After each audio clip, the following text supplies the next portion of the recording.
Okay, this is Bob Petersen again with Precision Inspection here in Austin, Texas. And today we're going to talk a little bit about furnaces.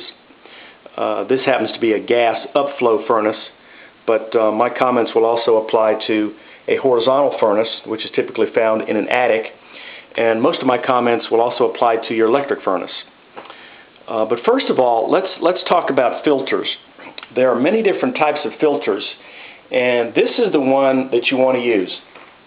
By the way, the filter is standing in front of a freestanding dehumidifier, which I have in my home, in case you're wondering what that is. But anyway, look at this filter. It has wavy paper. It's kind of made of wavy paper. We call it pleated paper. And if you'll notice, the back of it has some little wire mesh on it. This is the back of the filter.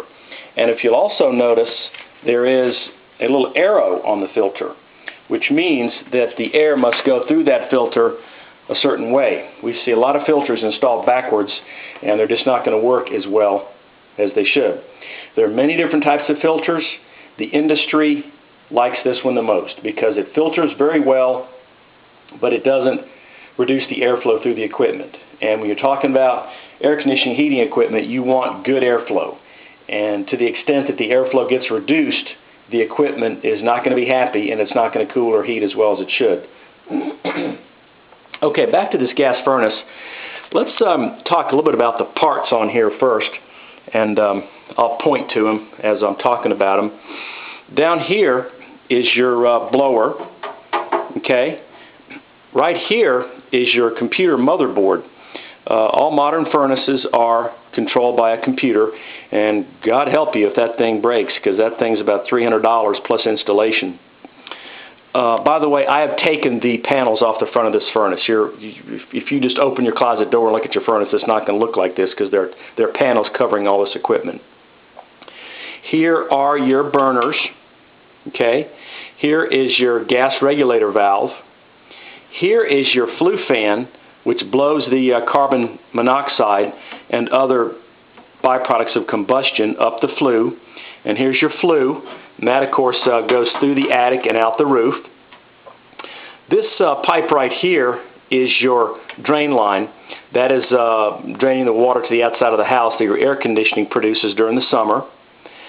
This right here is your air conditioning coil, and here are the two Freon lines that connect that coil to the AC unit outside, called the condenser.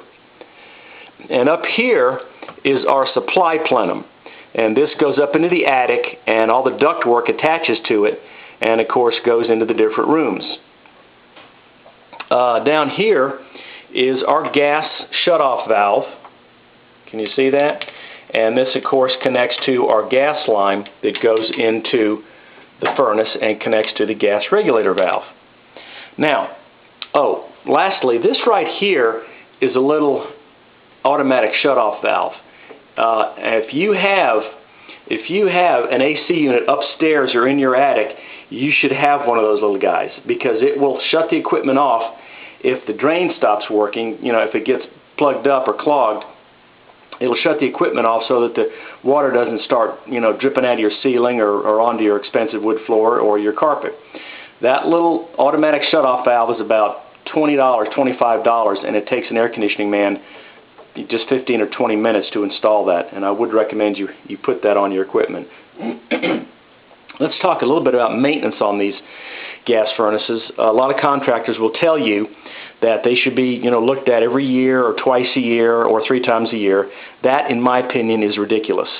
Modern furnaces do not need regular maintenance. They're made that way by the manufacturer and engineered that way because they know most people aren't going to do anything with them until they break down, and so they are really maintenance free. It's kind of like a modern vehicle.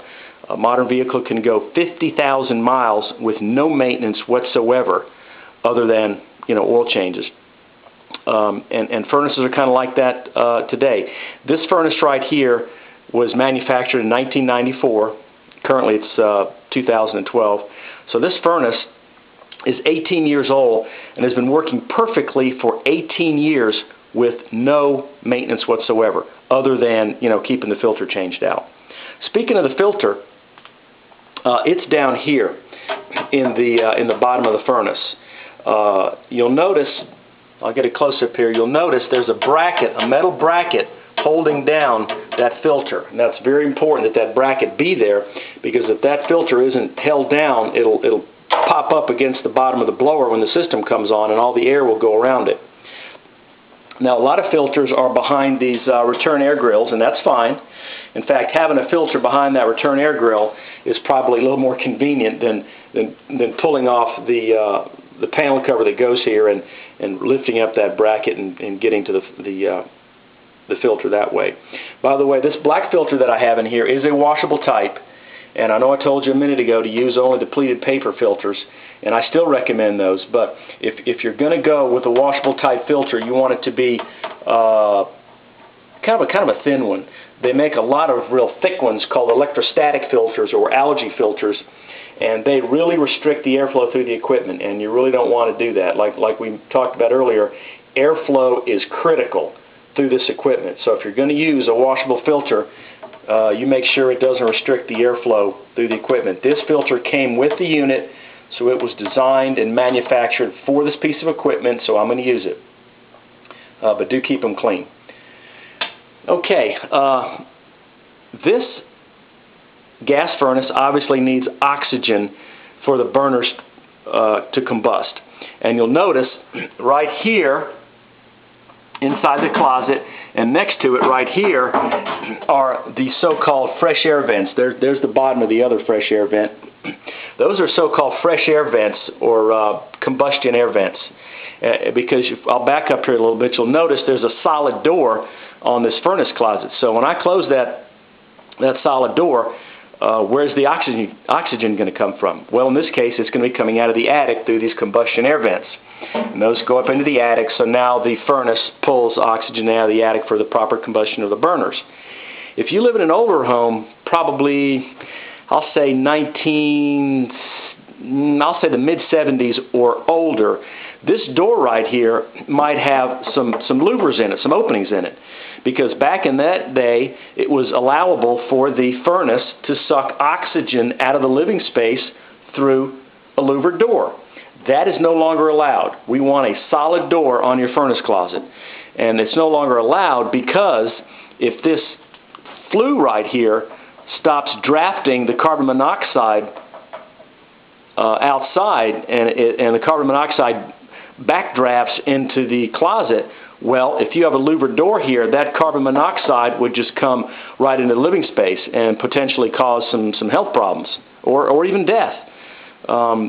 Now, a new furnace will actually shut itself off if it isn't drafting the carbon monoxide properly.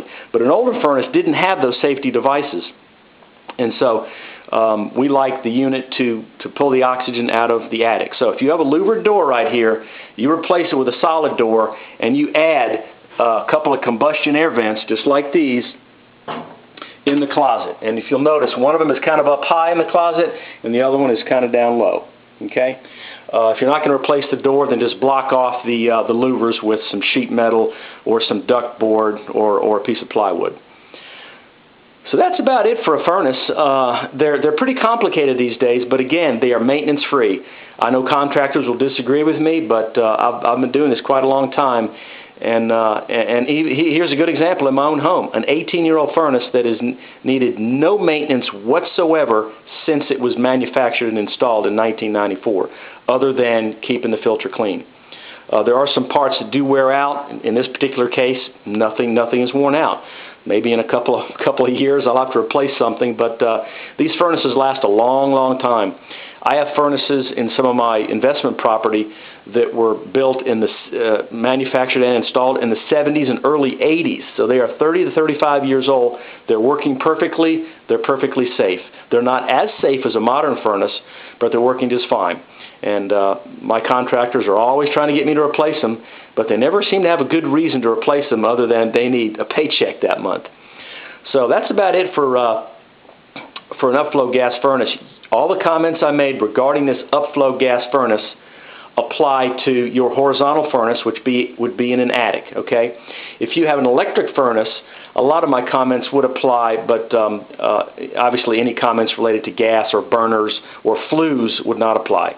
Electric furnaces also need no regular maintenance, and they do also last a really, really long time. They're very simple. They just have electric heating elements in them and a blower. That's basically about it. And you know, if parts wear out, you can just replace them as needed. Anyway, so that's Bob Petersen, Precision Inspection, Austin, Texas, signing off here in August of 2012 after we have discussed gas furnaces. Have a good day. Bye-bye.